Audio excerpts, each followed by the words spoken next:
Hi everyone, सभी का warm welcome है वाईटी योर इंग्लिश ट्यूटर पे। आज सुबह का फर्स्ट एडिटोरियल पढ़ने वाले हैं। इंगेज विद कॉशन इसका टाइटल है। ये आर्टिकल लिखा हुआ है चाइना के ट्रू कलर्स पे, सही मंसूबों पे, वो मंसूबे जिनसे इंडिया को इंगेज करने से पहले कॉशन रखना है, सावधानी बरतनी है। आर्टिकल बड़ा इंटरेस्टिंग है। शुरू करेंगे इस क्विज के साथ में। आज आपको ग्रामर बड़ी हैवी मिलेगी इस आर्टिकल में, और जो भी ग्रामर वोकैबुलरी आप पढ़ोगे सीखोगे इस क्विज पे आपको अप्लाई करना है। कितने क्वेश्चंस आपके सामने? 5। सॉल्यूशंस क्लास के लास्ट में करवाऊंगा, एक ट्राई आप इसको भी दे सकते हैं। चलिए शुरू करते हैं क्लास को। आइए कुछ नया सीखते हैं।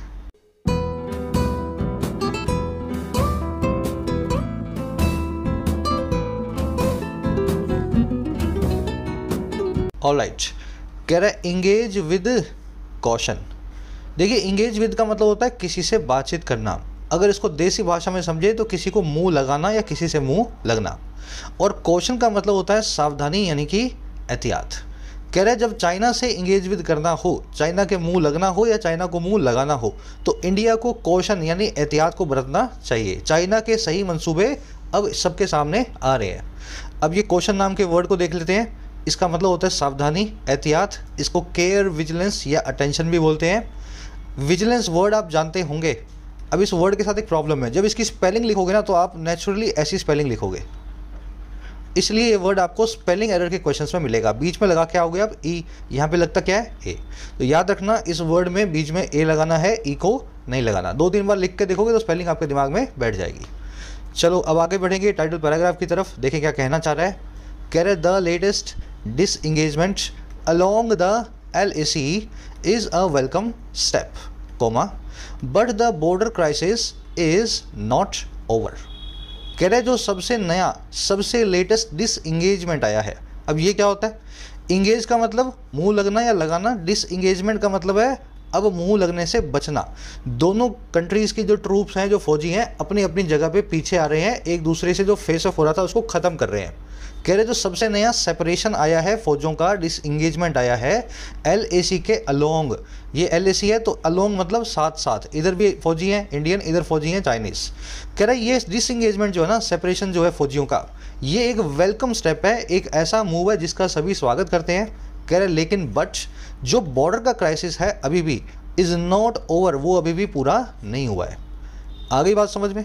तो फौजें क्या हो रही हैं? पीछे हट रही हैं, डिसएंगेजमेंट कर रही हैं। LAC के ऊपर ये काम हो रहा है ना, 11 सितंबर के आसपास से।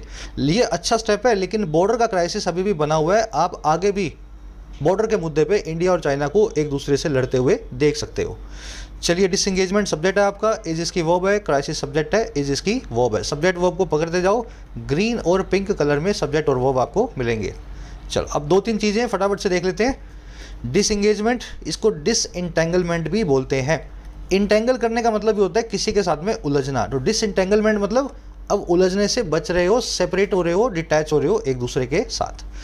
LAC के आगे द लगेगा, ये आप जानते हैं एक इंटरनेशनल बॉर्डर है। आपको रूल अच्छे से पता होगा, इमेजिनरी लोकेशंस हमेशा अपने पहले द लेती हैं। जैसे दुनिया की सारी बॉर्डर लाइंस इमेजिनरी लोकेशंस हैं। बॉर्डर तो इंसान ने बनाया है, भगवान ने तो नहीं बनाया था। फिर आपको मिलेंगे equator, Greenwich, Tropic of Cancer, Tropic of Capricorn, कर्क रेखा, मकर रेखा, भूमध्य रेखा, है ना, हेमिस्फीयर, उत्तरी गोलार्ध, दक्षिणी गोलार्ध, नॉर्थ पोल, साउथ पोल, है ना। तो ये सारे जो गोलार्ध, ध्रुव, ट्रॉपिक्स हैं, ये ग्रीनविच है, इक्वेटर है, ये भी इमेजिनरी लोकेशंस हैं। इनको भी हमने इमेजिन किया हुआ है, कहीं ये ग्लोब पे आपको मिलेंगे नहीं। तो इन सारी चीज़ों के आगे आप हमेशा क्या लगाते हैं सर? द लगाते हैं। तो इस रूल को याद रखें, क्वेश्चन मिलेंगे इस पर आपको रियल लाइफ एग्जाम के अंदर। चलो अब आगे बढ़ने से पहले इस आर्टिकल की वोकैब पे नज़र डालेंगे, ताकि इसको स्मूथली लगातार पढ़ा जा सके बिना ब्रेक के। और उसी के साथ एग्जाम्स का सीजन है, एग्जाम्स रोज़ नए पब्लिश हो रहे हैं SSC के, बैंकिंग के। होपफुली आपने तैयारी शुरू कर दी होगी, और अगर नहीं की है तो इंग्लिश का सेक्शन प्रिपेयर कर सकते हो आप अपनी ऐप पे, YD योर इंग्लिश ट्यूटर पे। कमेंट सेक्शन में लिंक रखा है, जाके डाउनलोड करो इसको। बेसिकली 3 कोर्स आपको मिलेंगे इस पे, ऐप पे, बैंकिंग का, SSC का और राइटिंग का। बैंकिंग एसएससी कोर्सेज के अंदर मैं आपको पूरा सिलेबस कवर करवाता हूँ, दोनों ही एग्जाम्स का, प्रीलिम्स और मेंस दोनों का, सारे वैरायटी के अपडेटेड क्वेश्चंस के साथ। राइटिंग के कोर्स में आपको मिलता है 60 से 80 घंटे के अंदर बेसिक से एडवांस्ड इंग्लिश राइटिंग का पैकेज। किसी भी एग्जाम का डिस्क्रिप्टिव आप इसके सारे लिख सकते हो। बैंकिंग एसएससी कोर्स को इस वीक से अपडेट करेंगे नई वैरायटी के क्वेश्चंस के साथ में, फायदा आप इनका ले सकते हैं। कोर्सेज को वक्त रहते ही बाय करें, लास्ट मोमेंट तक ना छोड़ें, लास्ट मोमेंट में तैयारी नहीं की जाती। ये नंबर है व्हाट्सएप का, आप मेरी टीम से बात कर सकते हैं अगर कोई भी आपकी क्वेरी रहती है तो रिगार्डिंग कोर्सेज। ऑलराइट, ये अपनी वोकैब शीट है, लास्ट वर्ड नरिश किया था, इसके बाद से आज के वर्ड्स देखेंगे। पहला वर्ड है प्रिक्लूड, प्री प्लस में एक्सक्लूड से ये वर्ड बना है। एक्सक्लूड मतलब खारिज कर देना, प्री मतलब पहले से ही, किसी चीज़ को सिरे से खारिज कर देना, सिरे से ही बाहर निकाल देना, उसको कहते हैं प्रिक्लूड करना। इसको रूल आउट करना भी बोलते हैं, सिरे से खारिज करने को। और रूल आउट नाम का वर्ड जो है, फ्रेजल वर्ब जो है, आर्टिकल में आप देखेंगे। फॉरबिड और एलाइड भी इसके सिनोनिम्स हैं। Any diet plan should preclude fast food, किसी भी डाइट प्लान को सिरे से ही खारिज कर देना चाहिए, प्रिक्लूड कर देना चाहिए फास्ट फूड को। ठीक है, ये वर्ड आएगा आज रूल आउट, आर्टिकल में आप देखेंगे इसका सिनोनिम। वर्ड्स को ब्रेक करते हुए चलो, ऐसे ब्रेक करने के बाद कितना आसान हो जाता है इनको याद करना और याद रखना, है ना। शो डाउन, देखिए शो मतलब तमाशा, डाउन मतलब सबके सामने, डाउन्स का मतलब ऐसे समझना सबके सामने। तो सबके सामने होने वाला जो तमाशा होता है ना, उसको बोलते हैं शो डाउन, खुले में होने वाला तमाशा। डाउन से मतलब है खुले में। इसको कन्फ्रंटेशन, फेस ऑफ या स्टैंड ऑफ भी बोलते हैं। Shalini had a show down with her boss over a पे हाइक, शालिनी का तमाशा हो गया, फेस ऑफ या स्टैंड ऑफ हो गया, झड़प हो गई, कन्फ्रंटेशन हो गया अपने बॉस के साथ में पे हाइक को लेकर के, उसकी सैलरी में इजाफे को लेकर के। तो शो डाउन नाम का वर्ड तो आर्टिकल में नहीं आएगा, लेकिन आज आने वाला है फेस ऑफ। फेस ऑफ तमाशा ही हो रहा है ना इंडियन और चाइनीज सोल्जर्स का, दोनों एक दूसरे को आंख दिखा रहे हैं, लड़ाई कर रहे हैं। फेस ऑफ नाम का वर्ड आर्टिकल में देखेंगे। फिर अगला वर्ड है इनग्रेस, बड़ा ही आसान सा वर्ड है। ये वर्ड बना है ट्रांसग्रेशन से। ट्रांस मतलब पार, एग्रेशन मतलब आपकी एग्रेशन अंदर का। अगर आप एग्रेशन करते हुए अपनी सीमाओं के पार किसी और की सीमाओं में घुस जाते हैं, एग्रेशन करते हुए आप मेरे घर में आ गए, है ना, मुझे पीटने के लिए, तो उसको बोलते हैं ट्रांसग्रेशन। अ फोर्सफुल एंट्री, जबरन कहीं घुस जाना एग्रेशन करते हुए। और वहीं से वर्ड बना है इनग्रेस, आप एग्रेशन करते हुए कहीं इन हो गए। आ रही है बात समझ में। ट्रांसग्रेशन, ट्रांसग्रेशन और इनग्रेस दोनों ही इसी तरीके से ब्रेक किए जा सकते हैं। फोर्सफुल एंट्री को ट्रांसग्रेशन या इनग्रेस बोलते हैं। इनग्रेस में इन हो गया ना, इन जा रहे हो आप किसी में एग्रेशन करते हुए, इसको वायलेशन भी बोल सकते हो। We use glass doors in air condition rooms to stop ingress of outside heat, हम कांच के दरवाजों का इस्तेमाल करते हैं एसी लगे हुए कमरों में, एयर कंडीशन रूम्स में, ताकि बाहर से आने वाली गर्मी के इनग्रेस को, फोर्सफुल एंट्री को रोका जा सके। चलिए, वर्ड आर्टिकल में आएगा, इनग्रेस नया है आपके लिए। फिर एक वर्ड है थैंक्स टू। थैंक्स टू का मतलब होता है बिकॉज ऑफ, ये एक प्रेपोजिशन है। अब इसको इसी तरीके से यूज़ करना है, ऐसा भी यूज़ नहीं कर सकते थैंक टू, ऐसा भी यूज़ नहीं कर सकते थैंक्स फॉर, है ना। इसका फॉर्म यही है, थैंक्स टू, बिकॉज ऑफ। तो thanks to the vaccines we were able to defeat the pandemic, कह रहे बिकॉज ऑफ वैक्सीन्स, वैक्सीन्स की वजह से हम एबल थे पैंडमिक को डिफीट करने में, पैंडमिक को हराने में। इसको ऑन अकाउंट ऑफ भी बोलते हैं बिकॉज ऑफ के साथ। अब ऐसा भी लिख सकते हो बिकॉज ऑफ द वैक्सीन या on account of the vaccines. 4 words हैं, डिटेल में करवा दिए। अब आ जाओ आर्टिकल पे। एक समरी आपको दे दें किस बारे में लिखा हुआ है। समरी ये है कि डिसएंगेजमेंट तो शुरू हो गया सितंबर 13 से इंडियन और चाइनीज़ फौजों का कई जगहों पे जहाँ पे झगड़ा चल रहा था। लेकिन इस डिसएंगेजमेंट के बाद में भी इंडिया को एक सबक मिल गया कि चाइना के ट्रू कलर्स कुछ और हैं। जानबूझ करके कभी भी एग्रेशन करना इंडिया के खिलाफ, और फिर उस एग्रेशन के जरिए इंडिया की ज़मीन कब्जाने की कोशिश करना, और फिर ज़मीन कब्जा लेने के बाद बोलना कि चलो डिसएंगेज करते हैं। ऐसा करके थोड़ी थोड़ी ज़मीन चाइना हमेशा कब्जाने की कोशिश करता रहेगा। तो इंडिया को चाइना से अब जब भी इंगेज करना है, इस चीज़ को ध्यान में रखना है। China is not a friend, China एक उस एनिमी की तरह है जो मौका तलाशता है भारत की ज़मीन को हथियाने का। बस आज के आर्टिकल की यही समरी है। एहतियात दे रहा है इंडिया को, सजेशन दे रहा है कि एहतियात बरते, तो सजेस्टिंग टोन में लिखा हुआ आर्टिकल है। चलो शुरू कर लें आर्टिकल को। ऑलराइट, कह रहा है India and China on September 13th confirmed that disengagement of their troops from a 5th friction point in eastern Ladakh along the LAC। कह रहे इंडिया और चाइना दोनों ही कंट्रीज़ ने, पहले बता रहे कब किया, सितंबर 13 वाले दिन, ऑन September 13th। कह रहे दोनों ही कंट्रीज़ ने इस दिन कंफर्म कर दिया, पुष्टि कर दी अपनी डिसएंगेजमेंट की। डिसएंगेजमेंट मतलब दोनों की फ़ौजें जो एक दूसरे के आमने सामने खड़ी थी अब पीछे हटेंगी। तो अपने फ़ौजों के ऑफ देयर ट्रूप्स, अपनी फ़ौजों के डिसएंगेजमेंट को कंफर्म कर दिया। अब ये डिसंगेजमेंट कहाँ पे होगा, लोकेशन क्या है उसकी, ये डिसंगेजमेंट होगा फ्रॉम 5वें फ्रिक्शन पॉइंट से, 5वें उस झगड़े के पॉइंट से, फ्रिक्शन के पॉइंट से ईस्टर्न लद्दाख में जो है अलोंग द LAC, ये LAC है तो LAC के साथ साथ ही कहीं पे है। आ गई बात समझ में। दोनों कंट्रीज़ ने कंफर्म किया। इंडिया चाइना की वो है कंफर्म्ड पास्ट सिंपल या पास्ट इंडेफिनिट टेंस इसको बोलते हैं, V2 लगी हुई है। फ्रिक्शन पॉइंट का मतलब है झगड़े की जड़, इसको आप दो इडियम से बताते हो, एक तो एप्पल ऑफ डिस्कॉर्ड और एक बोन ऑफ कंटेंशन। सुना ना आपने इन वर्ड्स को, इन फ्रेजेस को, bone of contention, Apple of Discord, झगड़े की जड़। अब सवाल आपसे ये है कि यहाँ पे पास्ट इंडेफिनिट टेंस क्यों लगा हुआ है, ऐसा ही क्यों लिखा हुआ है कंफर्म्ड, ऐसा भी तो लिख सकते हैं India and China have confirmed. मेरे ख्याल से सभी को इसका आंसर पता होगा, डालना कमेंट्स में। अभी आगे कॉन्सेप्ट पूरा डिटेल में आने वाला है, जिनको नहीं पता वहाँ सीख लोगे आप। आगे बढ़ो। कह रहा with the latest withdrawal of troops from patrolling point और PP-15 in the Gogra hot springs area. जब भी सेंटेंस विद से शुरू हो, अब यहाँ कोमा लगा है तो यहाँ रुक जाते हैं, विद से सेंटेंस शुरू हो रहा है तो इसका मतलब होता है के साथ ही। दिमाग में बिठा लो इस चीज़ को, के साथ ही। कह रहा है इस चीज़ के साथ ही, कौन सी चीज़ भाई, जो सबसे नया विड्रॉल ऑफ ट्रूप्स आया है, ट्रूप्स को वापस बुलाने का काम आया है, विड्रॉ करने का काम आया है। और कहाँ से, पेट्रोलिंग पॉइंट 15 से, PP-15 से, और वो कहाँ पे है, गोगरा हॉट स्प्रिंग्स एरिया में। तो ये हॉट स्प्रिंग्स हैं, गर्म पानी के झरने हैं गोगरा नाम के, उस एरिया में जो PP-15 है। कह रहा है यहाँ से ट्रूप्स को बुलाने के साथ ही, इस काम के साथ ही। अब देखो सही बताएगा हुआ क्या, हुआ ये buffer zones have now been established by the two sides. दोनों साइड्स ने बफर जोन्स को इस्टेब्लिश करवा लिया है, या बफर जोन पैसिव वॉइस में इस्टेब्लिश हो गए हैं, have been established by the two sides. ये बफर जोन्स क्या होते हैं बाद में बताएंगे, अभी आगे बढ़ो। ये है इन 5 लोकेशंस, 5 जगहों पे, including in Galwan valley, north and south of Pangong lake. कह रहे ये जो है इंक्लूड है, शामिल है, जिसमें गलवान वैली और नया नॉर्थ और साउथ हिस्सा जो है पैगोंग लेक का। एंड एट PP-17A इन गोगरा, ये भी पॉइंट है जहाँ पे बफर जोन बन गया है। बड़ा आसान सा सेंटेंस है, बस ये चीज़ें आपको समझनी पड़ेंगी, बफर जोन क्या है, हॉट स्प्रिंग्स क्या है। एक बार आप इसका मीनिंग निकाल चुके हो, इस काम के साथ ही बफर जोन इस्टेब्लिश हो गए हैं दोनों साइड्स के द्वारा 5 लोकेशंस पे, जिनमें ये सभी लोकेशंस शामिल हैं। बफर जोन्स की वर्ब है have been established passive voice के अंदर। एडवर्ब जब भी आती है ना, उसकी डिफ़ॉल्ट पोजीशन होती है पहली हेल्पिंग वर्ब के बाद। तो पहली हेल्पिंग वर्ब क्या है, हैव, तो उसके बाद में एडवर्ब लगा दी नाउ, है ना, दूसरी के बाद नहीं, तीसरी मेन वर्ब के बाद नहीं, पहली के बाद में। चलो अब यहाँ पे कॉन्सेप्ट है छोटा सा, मेरे को ये बताओ पैगोंग लेक के आगे द क्यों नहीं लगा हुआ। नदी, समंदर, कैनाल, हर वाटर बॉडी के आगे अपने द लगाते हैं, तो पैगोंग लेक जो है, पैंगोंग लेक, इसके आगे द क्यों नहीं लगाया। कॉन्सेप्ट कर चुके हो ये भी आप, हर वाटर बॉडी के आगे द लगाते हैं लेक्स को छोड़ करके। तो पैंगोंग लेक, कोई दूसरी लेक है, डल लेक है ना, सभी लेक्स के आगे, सांवर लेक है, इनके आगे कभी भी आप द नहीं लगाएंगे। लेक्स के आगे कभी भी, नाम के आगे इनके द नहीं लगता। अब ये बफर जोन क्या होते हैं, बफर का मतलब होता है एडिशनल।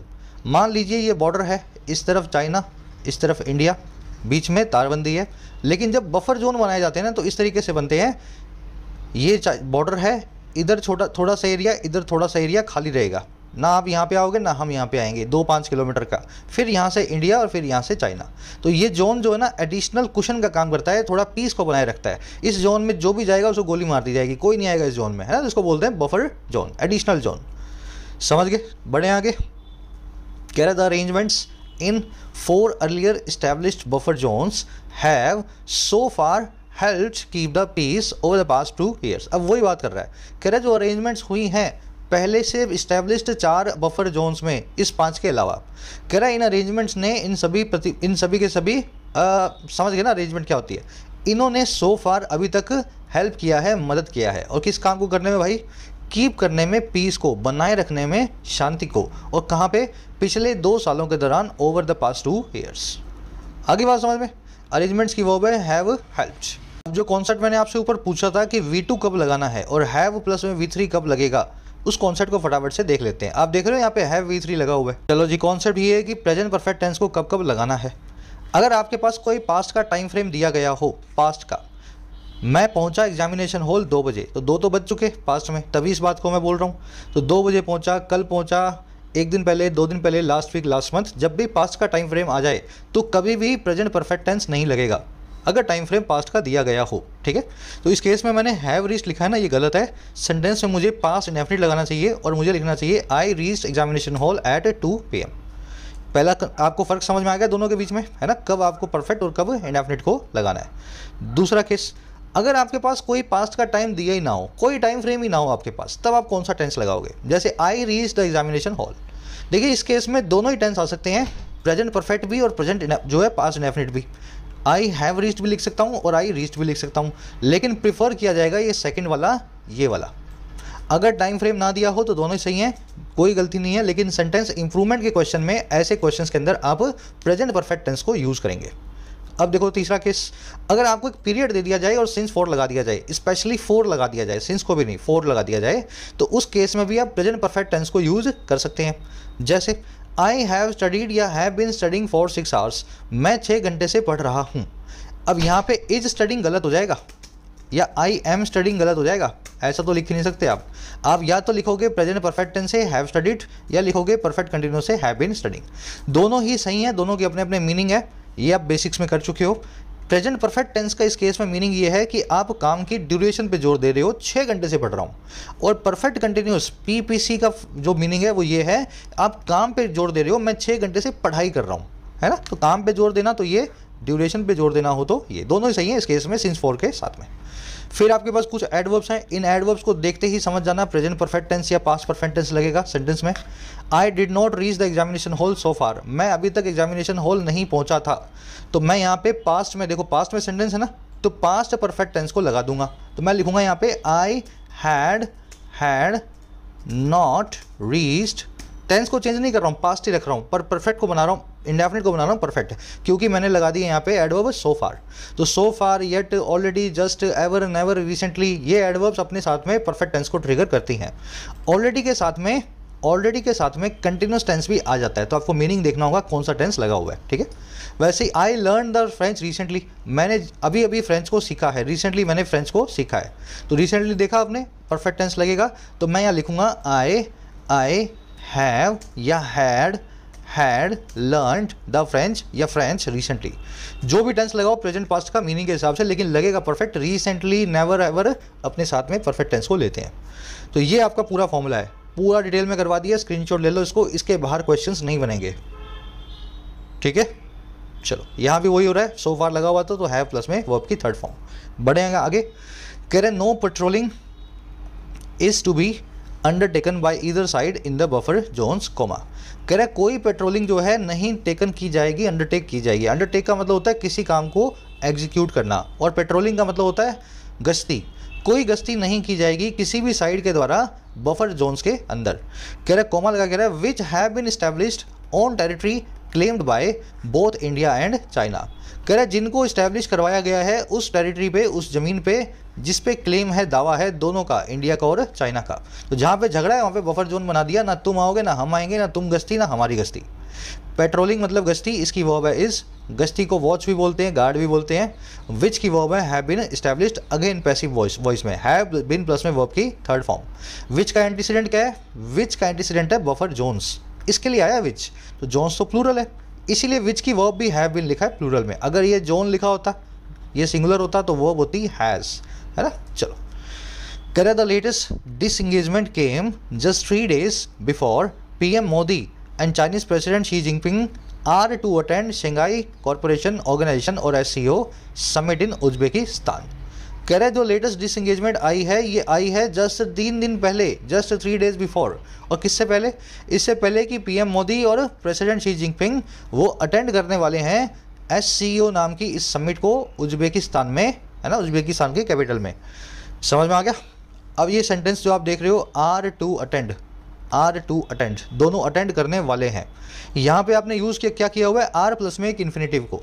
जल्दी से इस कॉन्सेप्ट को समझेंगे, फ्यूचर को बताने के लिए कब आर इज प्लस में इन्फिनेटिव को यूज़ करते हैं। यहाँ पे तो ऐसा होना चाहिए ना, Jinping and Modi will attend, ऐसे ही बताया जाता है फ्यूचर को, आई will go, I will study, तो PM and Modi will attend आना चाहिए, लेकिन लिखा हुआ है are to attend.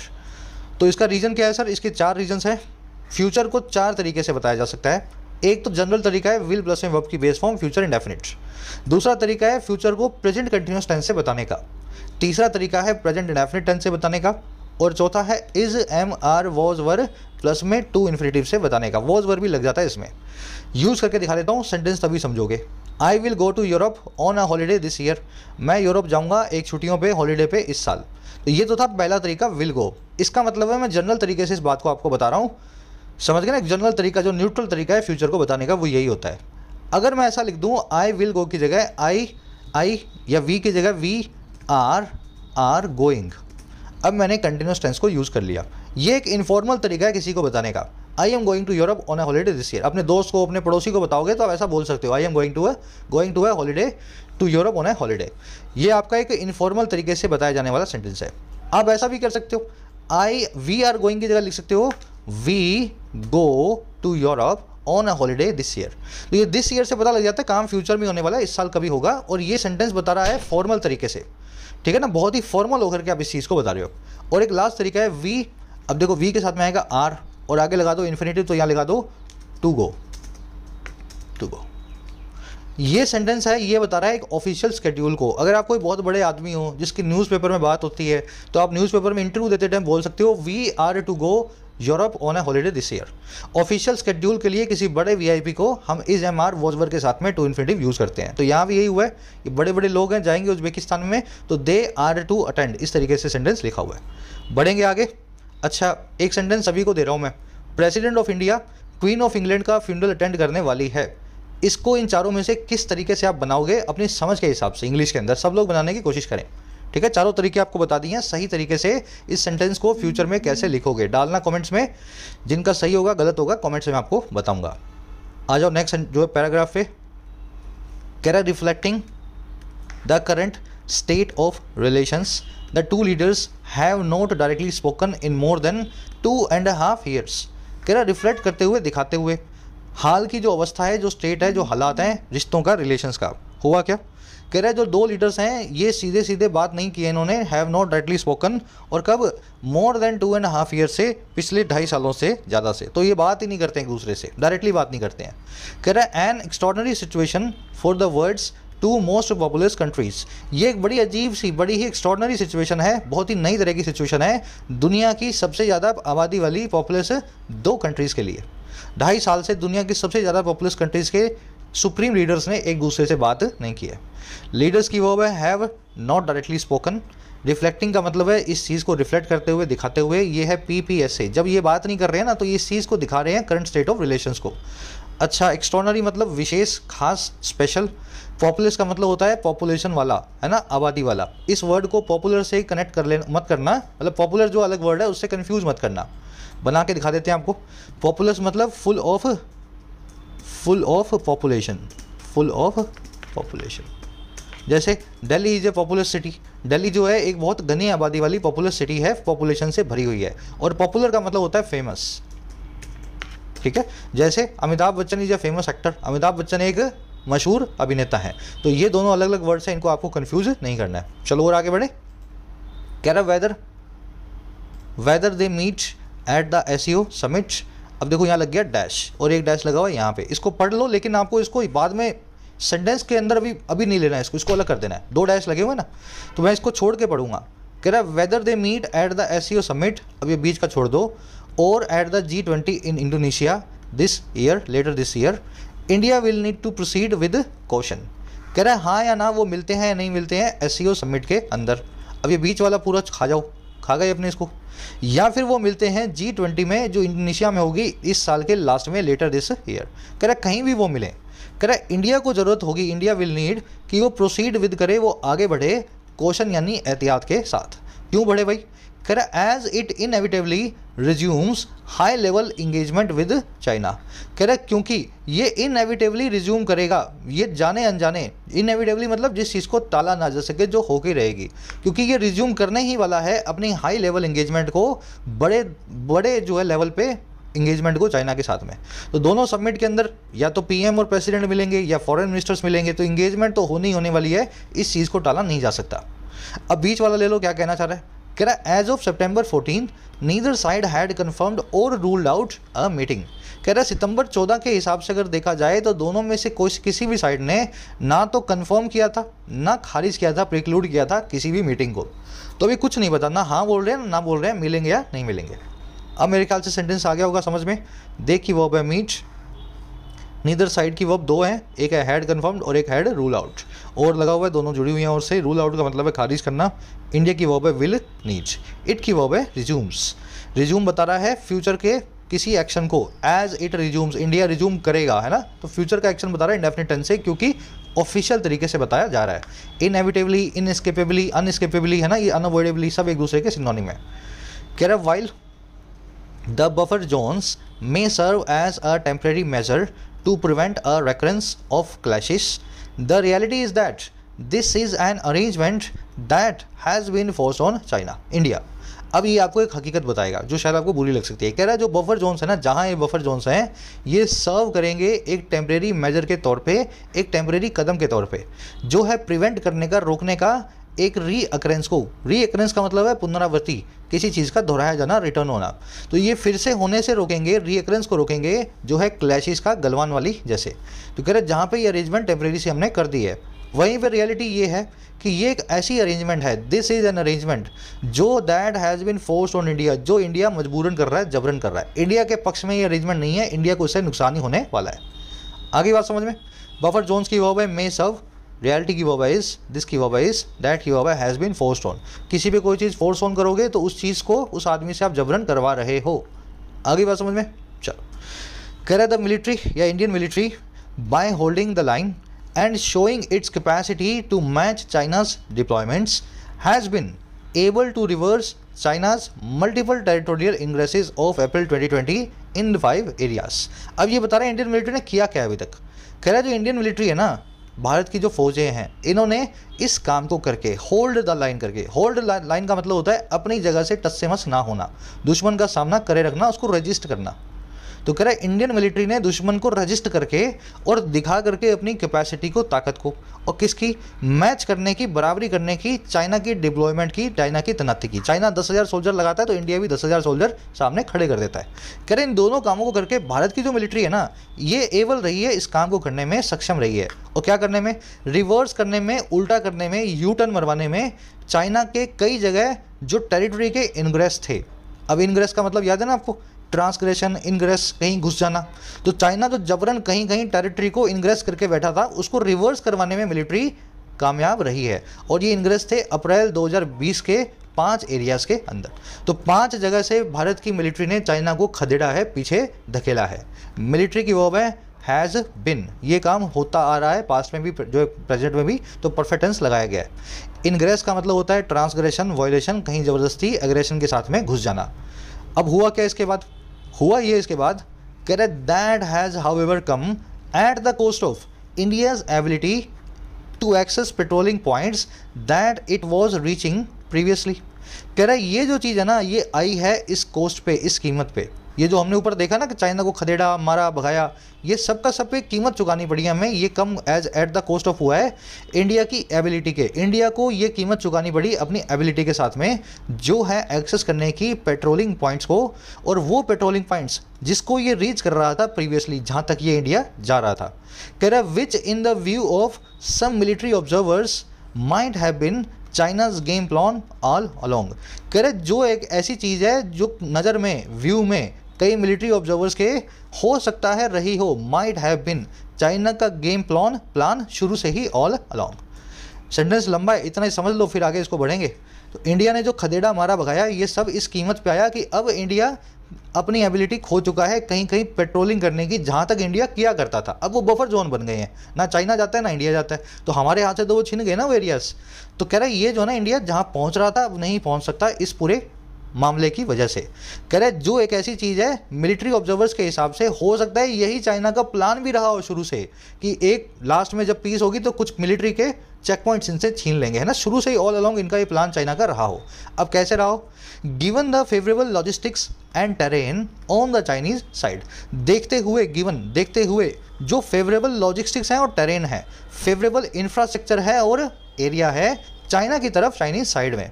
That enable faster deployments, जो इनेबल करता है तेजी से तैनाती को सोल्जर्स की। आगे बात समझ में? तो हो सकता है चाइना का ये प्लान शुरू से रहा था कि कुछ नहीं है, झगड़ा करेंगे और इनसे थोड़े से चेक पॉइंट्स ले लेंगे। दैट की वर्ब है हैज़ कम, इट की वर्ब है वॉज रीचिंग, विच की वर्ब है might have bin. Might have बिन हो सकता है ऐसा रहा हो। गिवन का मतलब है देखते हुए इस चीज़ को। दैट आया है फेवरेबल लॉजिस्टिक्स और टेरेन के लिए, और इनकी वर्ब है इनेबल। प्लूरल है ना, तो इसके लिए वर्ब भी प्लूरल को यूज़ किया गया है। डिप्लॉयमेंट मतलब फौजियों की तैनाती। चलिए, कह रहा है moreover China has neither agreed to resolve standoffs in Demchok and Depsang, suggesting they predated the current tension.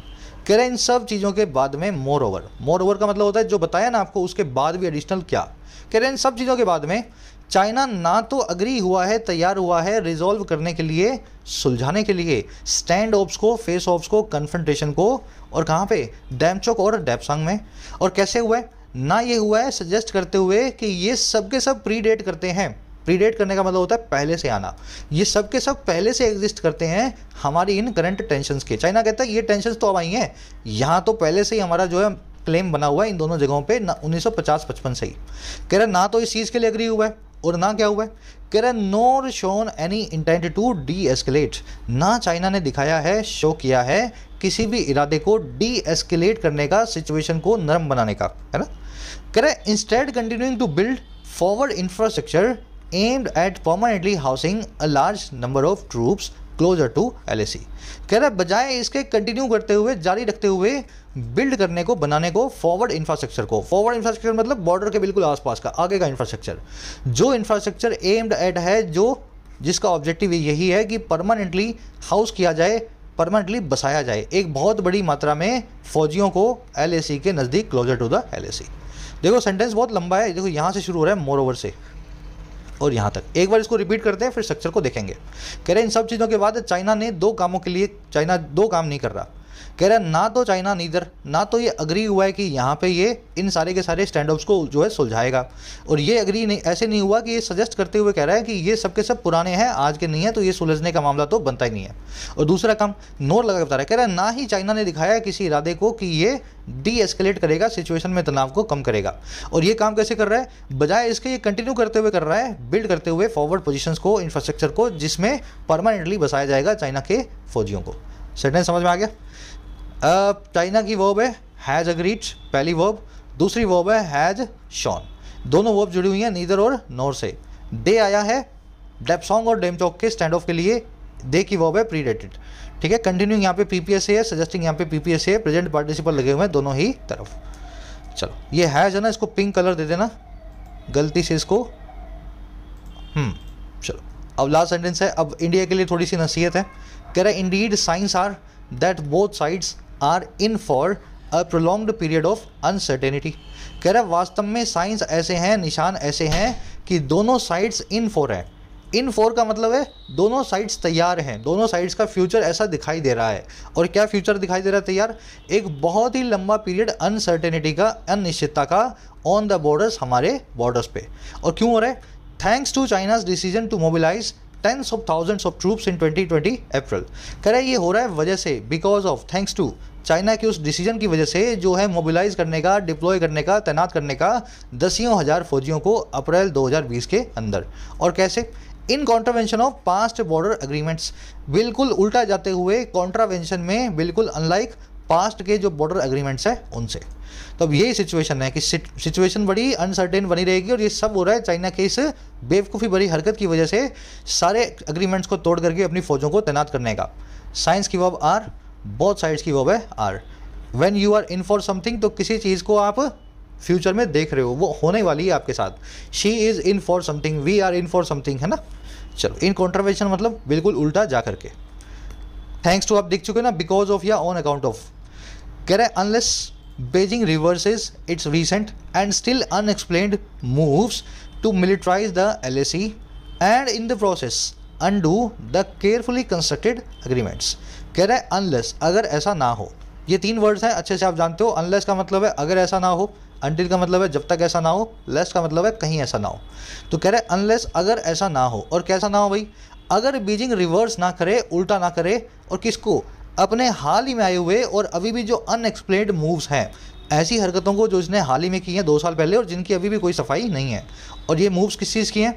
मिलिट्राइज करने की, LAC को, LAC के ऊपर बहुत बड़ी मात्रा में मिलिट्री को तैनात करने की, और क्या करने की है, और इसी प्रोसेस के अंदर, इसी के चलते अंडू करने की रिसेंटली कंस्ट्रक्टेड एग्रीमेंट्स को।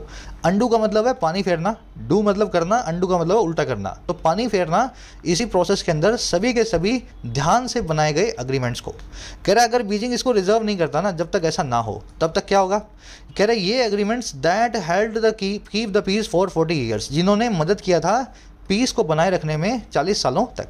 कह रहा अगर ऐसा ना हो तो India will have little incentive, India के पास लिटिल इंसेंटिव होगा, ना के बराबर कुछ एनकरेजमेंट होगी, इंसेंटिव। और किस लिए?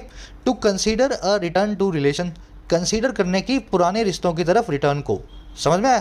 पहले की तरह बीजिंग से दोस्ती बनाने की। कैसे? कह रहा है as they were prior to 2020, जैसे वो हुआ करते थे सन 2020 से पहले। लंबा सेंटेंस, बड़ा ही इजी है। अगर बीजिंग ने रिवर्स नहीं किया इन सब चीज़ों को, और ये सब चीज़ें थी मिलिट्राइज करने की और अंडू करने की एग्रीमेंट्स को और LAC को, और ये वो एग्रीमेंट्स है जिन्होंने शांति को 40 साल तक बनाए रखा था। नहीं किया बीजिंग ने ऐसा, तो इंडिया के पास कोई इंसेंटिव नहीं है, कोई फ़ायदा नहीं दिख रहा इंडिया को कि वो फिर से पुराने रिश्तों की तरफ लौटे जैसे वो हुआ करते थे 2020 से पहले।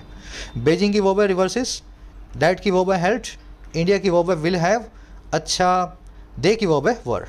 प्रायर के बाद में टू लगा हुआ है ना, सीनियर, जूनियर, प्रायर, ऐसे कई एडजेक्टिव्स हैं जो अपने बाद में टू लेते हैं। मैं आपसे 4-5 ऐसे एडजेक्टिव और पूछता हूँ, 3 तो बता दिए मैंने, कम से कम 4 आपको और आने चाहिए। सीनियर, जूनियर, प्रायर, इन तीनों के बाद में हमेशा टू आता है। ऐसे 4 दूसरे एडजेक्टिव्स और कौन से हैं? बहुत बार कर चुके हो, इसलिए सबसे पूछ रहा हूँ, मेरे ख्याल से आधे लोगों को आता होगा। अनलेस के बाद में, अनटिल के बाद में, लेस्ट के बाद में कभी भी नोट वाला सेंटेंस नहीं आता, क्योंकि ये तीनों ही नोट लगा चुके हैं। आ रही बात समझ में? तो अनलेस के साथ में कभी भी आपको, जैसे यहाँ देख रहे हो ना, बीजिंग रिवर्सिस, तो बीजिंग डज नॉट रिवर्स नहीं लिखा, ठीक है ना। इंडेफिनिट टेंस को जो है उसमें बनाया गया अफर्मेटिव में। जैसे ये सेंटेंस है, unless you don't study you will not be able to crack this exam, अगर आप पढ़ाई नहीं करते हो तो आप इस एग्जाम को क्रैक करने में एबल नहीं होंगे। तो अनलेस में ये नहीं आया है, ये नहीं जो है ऑलरेडी आ चुका है, नोट को दूसरी बार लगाना नहीं चाहिए। तो यहाँ पे डोंट स्टडी की जगह लिखो अनलेस यू स्टडी, ठीक है, अनलेस यू स्टडी। कह रहा है the latest disengagement while a certainly welcome step by no means implies an end to the border crisis on the border. कह रहे जो लेटेस्ट डिसएंगेजमेंट आया है, जो निश्चित ही एक वेलकम स्टेप है, सभी इसका स्वागत भी करते हैं, ये किसी भी तरीके से इम्प्लाई नहीं करता है, सिग्नल नहीं करता है एक अंत को उस क्राइसिस का, उस विपत्ति का जो बॉर्डर पे चल रही है। इंगेजमेंट की वर्ब है इम्प्लाइज, इम्प्लाई का मतलब है सिग्नल या इशारा करना। बाय नो मीन्स मतलब बिल्कुल भी नहीं, इसको नॉट एट ऑल भी बोलते हैं, नॉट एट ऑल। चलो रैप अप करेंगे सेशन को। 100% अंडरस्टैंडिंग मेरे हिसाब से शायद आ गई होगी। क्लासेस में अगर रेगुलर रह रहे हो आप, तो 15-20 एडिटोरियल्स में ही आप कॉन्फिडेंस को फील करते हैं। आज का क्विज है अपना, 5 क्वेश्चंस आपके सामने। सबसे पहले तो करेक्टली स्पेल्ड वर्ड को निकालना है, तो मेरे ख्याल से शुरू में ही बता दिया था आपको, विजिलेंट और विजिलेंटी इनकी स्पेलिंग्स कैसे बनती हैं, तो बना लोगे आप। चौथे में आपसे पूछा है सेंटेंस को इम्प्रूव कैसे किया जाए, तो 6 months into the war Russia did not win the war yet as Ukraine has been holding the line with the help of the west. तो 6 महीने वॉर में हो जाने के बाद भी रशिया अभी तक वॉर को नहीं जीता है येट, अभी तक, क्योंकि यूक्रेन जो है होल्ड कर रहा है लाइन को, दुश्मन का सामना कर रहा है वेस्ट की मदद से, पश्चिमी देशों की हेल्प से। तो इसको इम्प्रूव करने के लिए आपको एडवर्ब को चेक करना होगा और इसके हिसाब से करेक्ट सेंटेंस को यूज़ करना होगा। कर लोगे ना? चलो फर्स्ट में आपसे पूछा है thank, thanks to, thank to, ये क्या होता है और इसको सही फॉर्म में कैसे यूज़ किया जाएगा, तो सही फॉर्म को यहाँ पे इंसर्ट करें। सेकंड में आपसे पूछा है फ्यूचर बताने के लिए जो ऑफिशियल हो, तो उसको कैसे बताया जा सकेगा। फ्यूचर को both sides are disengage, are to disengage, is disengage, है ना, विल डिसंगेज, तो कैसे फ्यूचर को बताओगे, 4 तरीकों से कौन सा तरीका यहाँ सेट बैठेगा। थर्ड में आपसे पूछा है अनटिल के बाद में आप किस तरह की वर्ब को यूज़ करेंगे, नोट लगाएंगे या नहीं लगाएंगे, इज लगाएंगे या आर लगाएंगे, तो ये अभी भी कॉन्सेप्ट करवाया था अनलेस अनटिल लेस्ट के बाद में कैसे आप नोट को इस्तेमाल करते हैं। पूरा जो सीखा था सब इसमें रिवाइज हो जाएगा। 5 क्वेश्चंस के आंसर इसी वीडियो के फर्स्ट कमेंट में जाओगे, फर्स्ट कमेंट जो पिंड है वहाँ पे आंसर्स लिखे हुए हैं हिंट्स के साथ। तो रीड मोर पे क्लिक करोगे ना, रीड मोर, तो पूरा कमेंट दिखेगा, आंसर्स भी आपको दिख जाएंगे। मुलाकात होगी कल। एक लाइक और एक शेयर जरूर से दे सेशन को। कोर्सेज अवेलेबल हैं ऐप पे, एग्जाम्स की अगर प्रिपरेशन कर रहे हो तो टाइम रहते कोर्सेज का फ़ायदा ले सकते हो। एसएससी, बैंकिंग और राइटिंग स्किल्स तीनों के कोर्सेज आपको ऐप पे मिल जाएंगे। Download the app today. कोई भी क्वेरी हो ऐप से रिलेटेड, ये नंबर है, इस पर व्हाट्सअप करें। टीम से आप व्हाट्सएप के थ्रू बात कर सकते हैं। Until then, signing out.